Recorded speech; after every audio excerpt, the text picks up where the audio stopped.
मैं हूं आपके साथ सोनिका सिंह। बुलेटिन की शुरुआत करते हैं। तमाम बड़ी खबरों से आपको रूबरू कराएंगे और इस वक्त की बड़ी जानकारी उत्तराखंड से सामने आ रही है। उत्तराखंड में आज विधानसभा सत्र का तीसरा दिन है। बड़ी जानकारी, उत्तराखंड विधानसभा के मानसून सत्र का तीसरा दिन आज और सदन की कार्यवाही हंगामेदार रहने के आसार जताए गए हैं। और इसी के साथ आपको बताते चले कि उत्तराखंड विधानसभा के मानसून सत्र का तीसरा दिन है आज। कल भी कांग्रेस की तरफ से प्रदर्शन किया गया था। लगातार प्रदर्शन किए जा रहे हैं। कांग्रेस की तरफ से तमाम विपक्षी पार्टियां प्रदर्शन कर रही हैं विधानसभा सत्र के अंदर तमाम मुद्दों को लेकर के, कोरोना काल के मुद्दों को लेकर और जिस तरीके से देवस्थानम बोर्ड का मुद्दा है। कांग्रेस पार्टी की तरफ से लगातार देखा जा रहा है विधानसभा सत्र के अंदर हंगामे किए जा रहे हैं। उत्तराखंड विधानसभा मानसून सत्र का तीसरा दिन है और इससे पहले अनुपूरक बजट पेश किया दूसरे दिन के दौरान। और कल भी कांग्रेस की तरफ से प्रदर्शन देखा गया था। सीएम पुष्कर सिंह धामी का पहला विधानसभा सत्र है और उनकी तरफ से कई अहम मुद्दे सामने रखे गए, कई अहम प्रस्ताव उनके तरफ से रखे गए हैं। अनुपूरक बजट पेश किया गया उत्तराखंड सरकार का और आगामी विधानसभा चुनाव से पहले बेहद अहम ये बजट माना जा रहा है। इस दौरान देखा गया कि कांग्रेस की तरफ से लगातार प्रदर्शन किया गया। विधानसभा सत्र के प्रांगण में भी उनकी तरफ से हंगामे देखे गए थे, प्रदर्शन किया गया। सीएम पुष्कर सिंह धामी ने उनसे मुलाकात भी की। इस दौरान उन्होंने आश्वासन भी दिया कि उनकी जो समस्याएं हैं वो हल भी करेंगे। लेकिन सदन की कार्यवाही हंगामेदार रहने के आसार नजर आ रहे हैं और आज भी हंगामेदार रहने के आसार नजर आ रहे हैं। जिस तरीके से दूसरा दिन हंगामेदार रहा, विपक्षी पार्टियों की तरफ से लगातार हंगामे किए गए तमाम मुद्दों को लेकर के। और आज तीसरा दिन है उत्तराखंड विधानसभा सत्र का और आज भी हंगामेदार रहने के आसार जताए गए हैं। उत्तराखंड विधानसभा के मानसून सत्र का तीसरा दिन। आगामी विधानसभा चुनाव होने हैं 2022 में, उससे पहले विधानसभा सत्र बेहद अहम माना जा रहा है। ज्यादा जानकारी के साथ हमारे संवाददाता नवीन शुक्ला हमारे साथ जुड़ गए हैं, सीधे उनका रुख करेंगे। नवीन, आज तीसरा दिन है विधानसभा सत्र का, आज क्या कुछ रहने वाला है?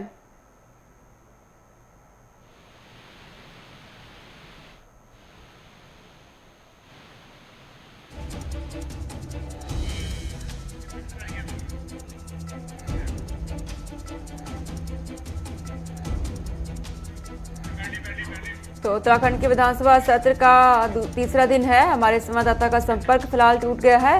आपको जानकारी दे दें कि सदन की कार्यवाही के हंगामेदार रहने के आसार आज भी जताए जा रहे हैं, क्योंकि विपक्षी पार्टियां लगातार उत्तराखंड सरकार को घेरने की कोशिश में जुटी है।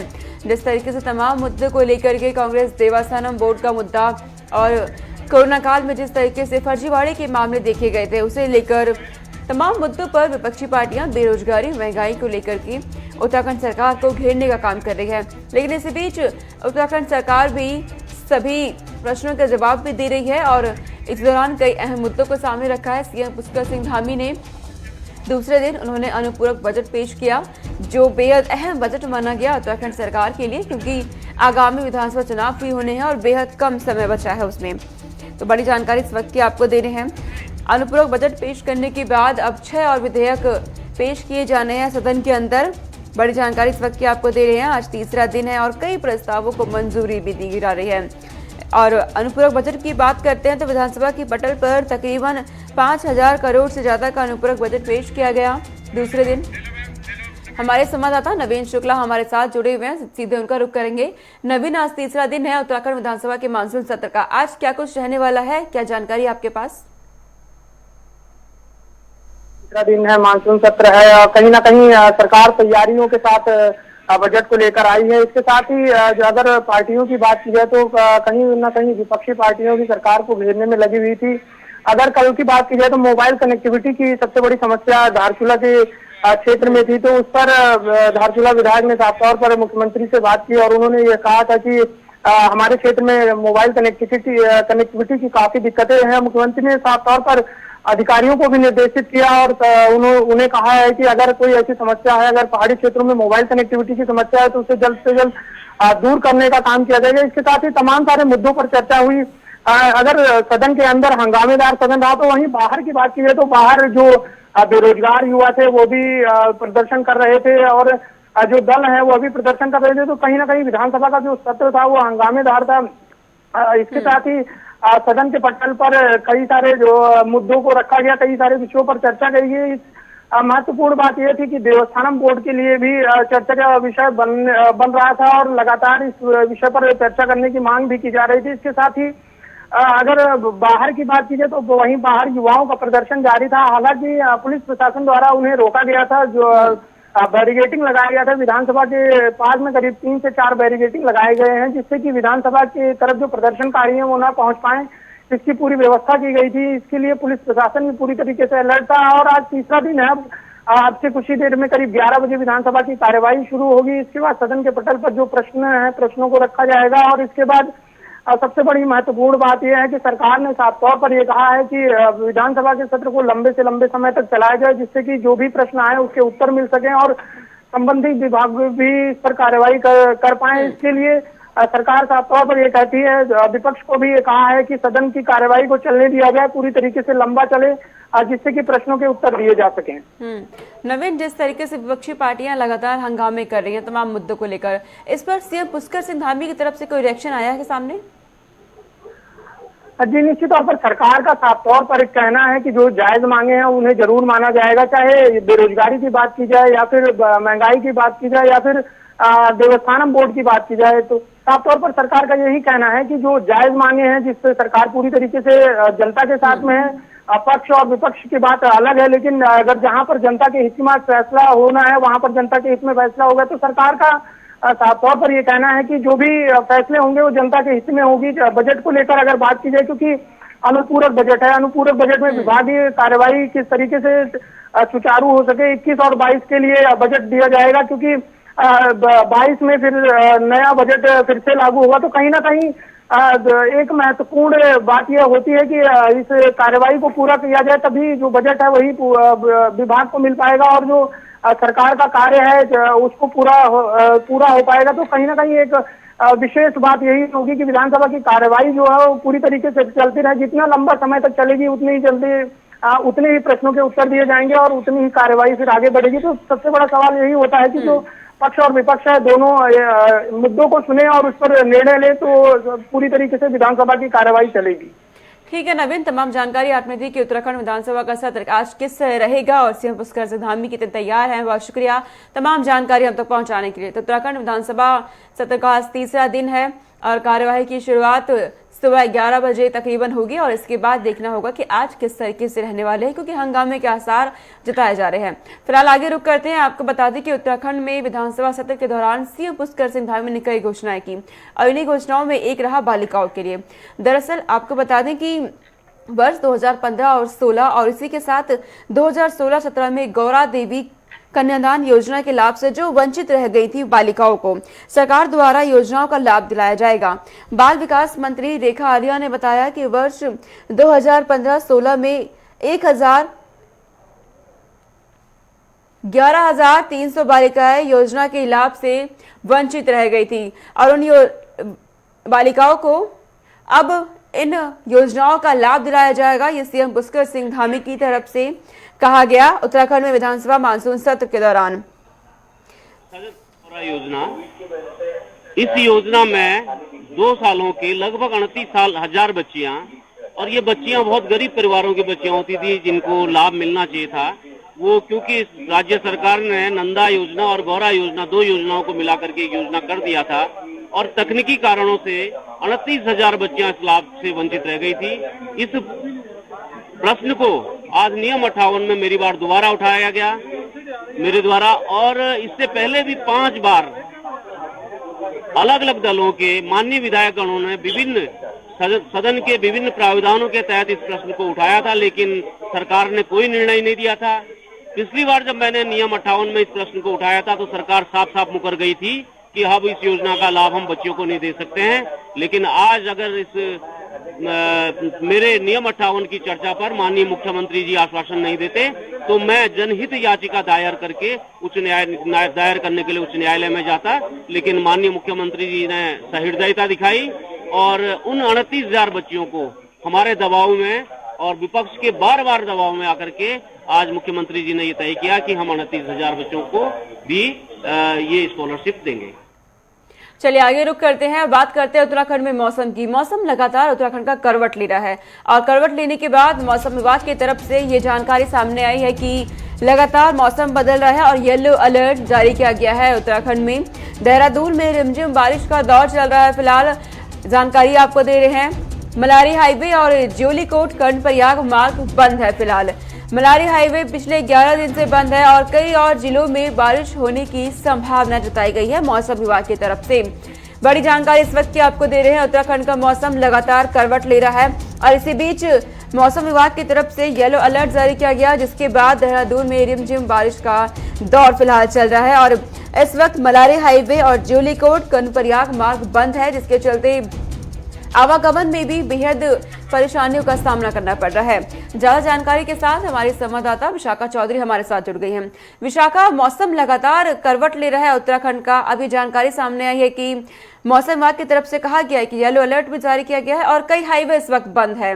किस तरीके से आवागमन संभव हो पा रहा है और कितना चुनौतीपूर्ण हो चला है लोगों के लिए?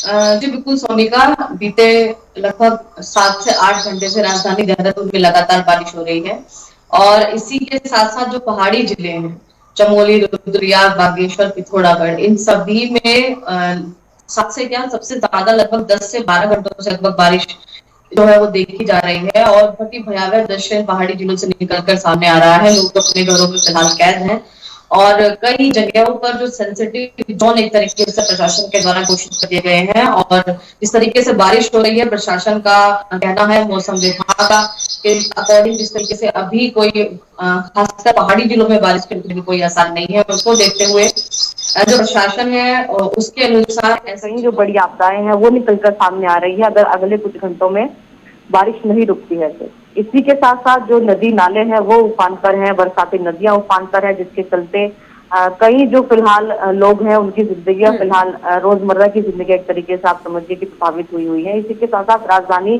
देहरादून में बीती रात संसला देवी एक तरीके से जो एरिया कहा जाता है वहां पर बादल फटने की घटना सामने आई है और बादल फटने के बाद वहां पर कैबिनेट मंत्री गणेश जोशी के द्वारा भी वहां पर जाकर निरीक्षण किया गया और मलबा और जो पानी आने की वजह से वहां पर पूरा क्षेत्र एक तरीके से अभी बिल्कुल तबाह होने की जो दृष्टि है वो दिख रहा है। और बात करें फिलहाल गंगा नदी की, वो भी खतरे के निशान से ऊपर बह रही है। कई जो हाईवे है वो बंद है। ऋषिकेश बद्रीनाथ हाईवे फिलहाल बंद है, मलारी हाईवे अभी तक नहीं खोला जा चुका है। ये तमाम स्थिति फिलहाल मानसूनी बारिश के चलते उत्तराखंड में बनी।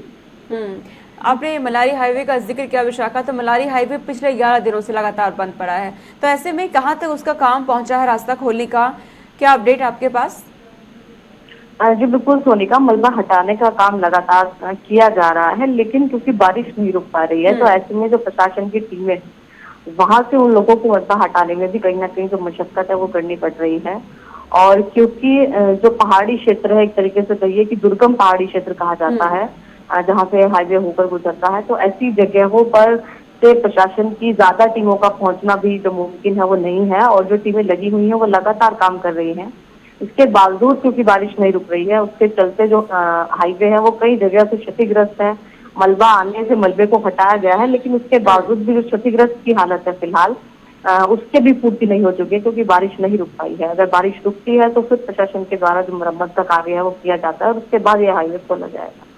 विशाखा, पर्वतीय क्षेत्रों में खासकर ज्यादा असर देखा जाता है जब भी बारिश होती है, तो ऐसे में प्रशासन की तरफ से कितनी व्यवस्थाएं दुरुस्त आप देख रही हैं उन इलाकों में? जी बिल्कुल सोनिका, पर्वतीय क्षेत्र में फिलहाल जो हालात हैं वो बहुत ही दयनीय है और बात करें प्रशासन की तो प्रशासन अपनी तरफ से पूरी कोशिश करता है, लेकिन एक तरीके से जो पहाड़ी जिलों में रहने वाले लोग हैं उनकी कनेक्टिविटी मैदानी क्षेत्रों से हट जाती है इस बारिश के चलते, क्योंकि जो रास्ते हैं वो एक तरीके से खतरे से भरे हुए होते हैं और दूसरी तरफ जो तमाम आपदाएं हैं उनकी जो पुष्टि है वो कई बार हो जाती है और आशंकाएं बनी रहती है ऐसी घटनाओं के होने की, तो जिसके चलते जो पहाड़ी जिलों के लोग हैं उनकी जो कनेक्टिविटी है, उनके रोजगार के साधन कहिए, उनके शिक्षा के माध्यम से कहिए या फिर अन्य माध्यम से कहिए, उनकी जब कनेक्टिविटी उनकी हट जाती है तो कहीं ना कहीं उनके लिए एक मुसीबत भरा जो समय है मानसूनी बारिश में रहता है। हालांकि प्रशासन के द्वारा तमाम जो सुविधाएं हैं वो वहां पर मुहैया कराई जाती है समय समय पर। कई जो पहाड़ी जिले हैं वहां से निकलकर सामने आया कि राशन तक की जो सामग्री है वो वहां पर नहीं पहुंच रही है, जिसके बाद तमाम जो वहाँ के विधायक थे उनके द्वारा पहुंचाई गई। तो जाहिर तौर पर प्रशासन अपने स्तर पर कार्य करता है, लेकिन क्योंकि प्राकृतिक चीजें हैं और उत्तराखंड की भौगोलिक स्थिति ऐसी है, उसके चलते पहाड़ी जिलों के लोगों को इन मुश्किलों का सामना समय समय पर करना पड़ता है। ठीक है विशाखा, तमाम जानकारी आपने दी कि किस तरीके से उत्तराखंड में मौसम लगातार बदल रहा है और क्या हालात इस वक्त बने हुए हैं। बहुत शुक्रिया तमाम जानकारी उन तक पहुंचाने के लिए। आगे रुक करते हैं अल्मोड़ा में। आपको बता दें कि इस वक्त बड़ी जानकारी सामने आ रही है। अल्मोड़ा में भूस्खलन हुआ है और पहाड़ दरकने से इस वक्त तबाही का मंजर देखा जा रहा है। अल्मोड़ा में भारी बारिश के चलते भूस्खलन हुआ है और पहाड़ दरक कर बड़कोट मार्ग पर आ गए हैं। जिस तरीके से लगातार भूस्खलन हो रहा है उससे पहाड़ भी दरकने लगे हैं। पहाड़ी से बोल्डर गिरने से स्कूल और देवी मंदिर को भी क्षति पहुंची है। बड़ी जानकारी, जान माल का नहीं हुआ नुकसान। हालांकि रात भरी खबर है कि जान माल का कोई नुकसान नहीं हुआ है।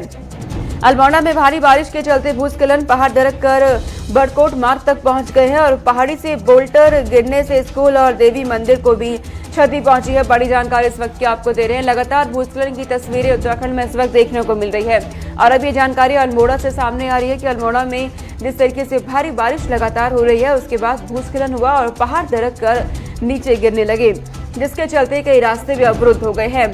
लगातार पहाड़ दरकने से तबाही का मंजर इस वक्त उत्तराखंड में देखा जा रहा है। तेज बारिश के चलते जल जमाव की समस्या इस वक्त हो गई है। सड़कों पर सिर्फ पानी ही पानी नजर आ रहा है। लोगों का जीवन बहुत चुनौतीपूर्ण हो चला है। लगातार देखा जा रहा है खासकर ग्रामीण इलाकों का संपर्क टूटता जा रहा है और लोगों बेहद ही अस्त व्यस्त लोगों का जीवन हो गया है।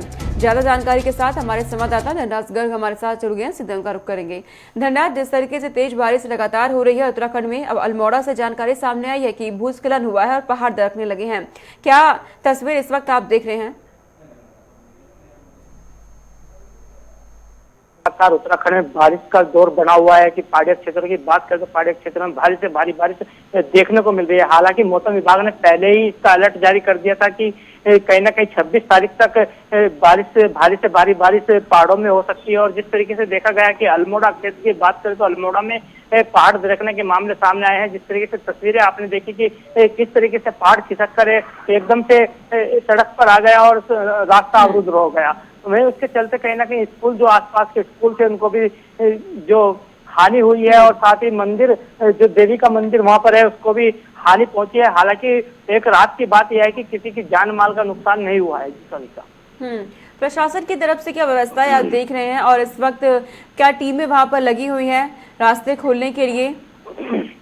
जी सोनिका, बिल्कुल जिस तरीके से मौसम विभाग ने पहले से ही अलर्ट जारी किया हुआ था और प्रशासन को भी अलर्ट मोड पर रखा गया था। एनडीआरएफ की टीमें अलर्ट मोड पर हैं और सभी जो एसडीआरएफ है वो भी अलर्ट मोड पर है। तमाम टीमें वहां पर मौजूद हैं। हालांकि जो रास्ता अवरुद्ध हुआ है उसको खोलने की कोशिश लगातार प्रशासन कर रहा है और प्रशासन लगातार वहां पर मौजूद भी है। यदि बात करें जिलाधिकारी की तो जिलाधिकारी वहां पर मौजूद हैं और तमाम जो रास्ते हैं उनको खोलने की कवायद लगातार कर रहे हैं। हालांकि कुछ दिक्कतें जरूर प्रशासन को सामने आ रही हैं, क्योंकि जिस तरीके से बारिश लगातार हो रही है तो उसके चलते कहीं ना कहीं दिक्कतों का सामना जरूर प्रशासन को करना पड़ रहा है। और लेकिन जिस तरीके से एक राहत की बात बड़ी यही है कि अभी तक कोई जान माल की हानि नहीं हुई है, तो कहीं ना कहीं एक राहत की बात जरूर है। जी, जानकारी भी दीजिएगा कि इस वक्त मौसम कैसा है उत्तराखंड का?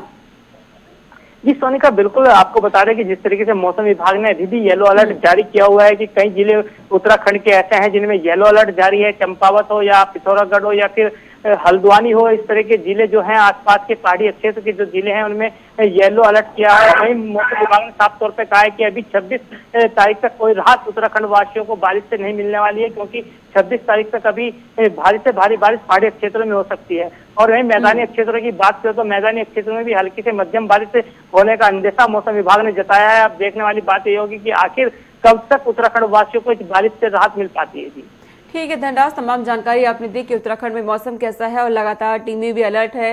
रास्ते जो अवरुद्ध हो गए उन्हें खोलने के लिए और प्रशासन भी तमाम सुविधाएं अपनी तरफ से पहुंचा रहा है। बहुत शुक्रिया हम तक जानकारी पहुंचाने के लिए। अब आगे रुक करते हैं। आपको बता दें कि कांग्रेस लगातार सियासी दाव खेलने में लगी हुई है। देवस्थानम बोर्ड के मुद्दे को लेकर उत्तराखंड सरकार को घेरने में लगी हुई है। बड़ी जानकारी इस वक्त की सामने आ रही है। दरअसल आगामी विधानसभा चुनावों को लेकर कांग्रेस का दाव सामने आया है। देवस्थानम बोर्ड पर मुखर हुई कांग्रेस बयान को लेकर सियासी घमासान तेज होता नजर आ रहा है। बीजेपी भी कांग्रेस पर पलटवार कर रही है। जिस तरीके से आरोप प्रत्यारोप का दौर चल रहा है, दोनों पार्टियों के बीच एक दूसरे पर लगातार दोनों के बीच घमासान देखा जा रहा है। देवस्थानम बोर्ड के मुद्दे पर कांग्रेस मुखर हो गई है। लगातार देवस्थानम बोर्ड का मुद्दा उठाया जा रहा है विपक्षी पार्टियों की तरफ से। जिस तरीके से पुरोहितों में भी नाराजगी देखी गई देवस्थानम बोर्ड को लेकर के, अब इसके बाद कांग्रेस इस मुद्दे को लेकर दांव खेल रही है और लगातार जिस तरीके से बयानबाजियां होती नजर आ रही है, इस पर बीजेपी और कांग्रेस एक दूसरे पर पलटवार भी कर रही है। देवस्थानम बोर्ड पर मुखर होती नजर आ रही है कांग्रेस। लगातार जिस तरीके से देखा जा रहा है, तमाम मुद्दों को लेकर के कांग्रेस बीजेपी सरकार को घेर रही है। बात करें उत्तराखंड विधानसभा सत्र के दौरान भी तमाम मुद्दों को लेकर विधानसभा के अंदर भी देखा गया, विपक्षी पार्टियां लगातार हमले कर रही है, हंगामे कर रही हैं, प्रदर्शन किए जा रहे हैं। इस वक्त तस्वीर आप देख रहे हैं, बीजेपी पर कांग्रेस लगातार हमलावर नजर आ रही है। दरअसल आगामी विधानसभा चुनाव होने हैं 2022 में और उससे पहले ही कांग्रेस पार्टी लगातार तमाम मुद्दों को लेकर के सरकार को घेरने की कोशिश कर रही है, क्योंकि कांग्रेस की तरफ से दावा किया जा रहा है कि 2020 में सत्ता में काबिज होगी। हालांकि 2022 के बाद ये तस्वीर साफ हो पाएगी कि जनता किसका चुनाव करती है, लेकिन फिलहाल देवस्थानम बोर्ड के मुद्दे को लेकर के कांग्रेस लगातार बीजेपी सरकार को घेरने में लगी है और पलटवार किया जा रहा है। दोनों पार्टियों के बीच घमासान लगातार जारी है। तमाम मुद्दों को लेकर कांग्रेस इस वक्त महंगाई, बेरोजगारी, कोरोना काल में जिस तरीके से हरिद्वार में फर्जीवाड़े का मामला सामने आया, उसे लेकर पुष्कर सिंह धामी सरकार को लगातार घेरने में लगी है। और अब आगामी विधानसभा चुनाव से पहले कांग्रेस ने देवस्थानम बोर्ड के मुद्दे पर दांव चल दिया है। देखना होगा किस तरीके से आगे तस्वीरें देखने को मिलेगी, लेकिन फिलहाल आप ये तस्वीर देखिए, कांग्रेस पार्टी लगातार प्रदर्शन भी कर रही है और अब देवस्थानम बोर्ड के मुद्दे पर कांग्रेस ने दांव चल दिया है। तमाम पुरोहित भी इस वक्त नाराज नजर आ रहे हैं बीजेपी की से, क्योंकि देवस्थानम बोर्ड का मुद्दा लगातार उठाते रहे हैं और अब ये जानकारी सामने आ रही है कि कांग्रेस ने देवस्थानम बोर्ड के मुद्दे पर ही दांव खेलने शुरू कर दिया है। बीजेपी भी कांग्रेस पर पलटवार कर रही है, लेकिन इसी बीच बीजेपी की तरफ से भी कांग्रेस पर आरोप प्रत्यारोप लगातार लगाए जा रहे हैं। वहीं कांग्रेस कह रही है कि उत्तराखंड की जनता बीजेपी से त्रस्त हो गई है और बीजेपी की तरफ से कहा जा रहा है कि कांग्रेस की तरफ से किए गए बयानबाजियां झूठे हैं। आगामी विधानसभा चुनाव को लेकर कांग्रेस ने रणनीति बना ली है, मजबूत रणनीति बनाई जा रही है और उत्तराखंड सरकार को लगातार घेरने की कोशिश की जा रही है। इस बीच तमाम राजनीतिक दल सकेरे नजर आ रहे हैं उत्तराखंड के अंदर और अपने अपने स्तर पर तमाम पार्टियों को घेरने की कोशिश की जा रही है ताकि वोटर्स को लुभाया जा सके। फिलहाल कांग्रेस ने देवस्थानम बोर्ड के मुद्दे पर दांव चल दिया है तमाम पुरोहितों को एकजुट करने के लिए। देखना होगा कि इस मुद्दे पर पुरोहितों का क्या रुख रहता है, क्योंकि बीजेपी से लगातार नाराज चल रहे हैं और अब कांग्रेस ने देवस्थानम बोर्ड के मुद्दे पर ही दांव खेल दिया है और लगातार दोनों पार्टियों के बीच घमासान भी चल रहा है, सियासी घमासान होता नजर आ रहा है, जिसके बाद आरोप प्रत्यारोप का दौर भी दोनों के बीच देखा जा रहा है। बीजेपी कांग्रेस एक दूसरे पर पलटवार नजर आ रही है तमाम मुद्दों को लेकर के। एक और जहां बीजेपी सरकार पूरी तैयारी कर रही है एक बार फिर से 2022 में सत्ता में आने की, वहीं कांग्रेस दावा कर रही है कि 2022 में कांग्रेस की ही सरकार बनेगी उत्तराखंड के अंदर। और हालांकि फिलहाल कई राजनीतिक दल इस वक्त तमाम दावे कर रहे हैं। देखना होगा 2022 में सत्ता किसके हाथ होती है, उत्तराखंड की जनता किसे अगले 5 साल के लिए चुनती है। लेकिन फिलहाल सियासी घमासान उत्तराखंड में मचा हुआ है। तमाम राजनीतिक दल इस वक्त एक्टिव भी नजर आ रहे हैं और कांग्रेस लगातार बीजेपी सरकार को घेरने में जुटी हुई है। अब देवस्थानम बोर्ड के मुद्दों को लेकर के कांग्रेस की तरफ से दांव चला जा रहा है। लगातार देखा जा रहा है जिस तरीके से 2022 में विधानसभा चुनाव होने हैं, उससे पहले सभी राजनीतिक दल सकेरे नजर आ रहे हैं। उत्तराखंड से हमारे ब्यूरो चीफ धीरेन्द्र प्रताप सिंह हमारे साथ जुड़ गए हैं तमाम जानकारी के साथ। धीरेन्द्र, जिस तरीके से खबर सामने आई है कि कांग्रेस अब देवस्थानम बोर्ड के मुद्दे पर दांव चल रही है, ये दांव चलना कांग्रेस की तरफ से कितना सही साबित होगा आगामी विधानसभा चुनाव को देखते हुए? बिल्कुल सोनिका, देखिए देवस्थानम बोर्ड को लेकर के लगातार पंडित पुरोहित और हक हकूकदारी विरोध कर रहे हैं, जिसने कांग्रेस के हाथ में एक अवसर, एक मौका दे दिया है सरकार का मुखर विरोध करने का और उनको इन पंडित पुजारियों और हक हकूकदारियों का साथ भी मिलने की पूरी उम्मीद है।